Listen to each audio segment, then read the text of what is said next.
আমরা আল্লাহর রাস্তায় আওয়ামী লীগের লোকজনকে মাফ করে দিলাম। তারা আমি 36টি মামলা গেছে, তাতে আমার আপত্তি নাই। আমার মাকে গাড়ি ঘোড়ার মামলা দেওয়া হয়েছে, যেখানে আমি একটি গাড়ি কিনে দিয়ে আমার মাকে এই মামলা থেকে অব্যাহতি দিয়েছি। আমার বোনকে মামলা দেওয়া হয়েছে, আমার ভাইকে মামলা দেওয়া হয়েছে, তাতেও আপত্তি নাই। কিন্তু আমার বাপ এই অসুস্থ অবস্থায় এই আমাদের মামলার কারণে মারা গেছে।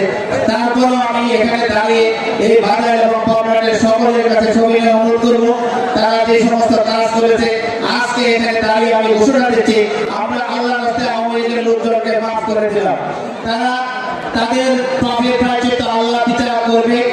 যারা বাইরে থেকে এসে আওয়ামী লীগের লোকজন দিয়ে আমাদের বিরুদ্ধে মামলা দিয়েছে, আমি আজকে এখানে ঘোষণা দিলাম, আজকে থেকে আওয়ামী লীগের অন্তত ভাতালের আওয়ামী লীগের বিরুদ্ধে আমাদের কোনো বক্তব্য নাই। তারা যা করছে আমরা একটি মামলা দিয়ে নেই, আমরা ভবিষ্যতেও যারা বাইরে আওয়ামী লীগ করে তাদের নামে একটি মামলা দিতে চাই না। আমি বলতে চাই, যারা যে কাজ করেছে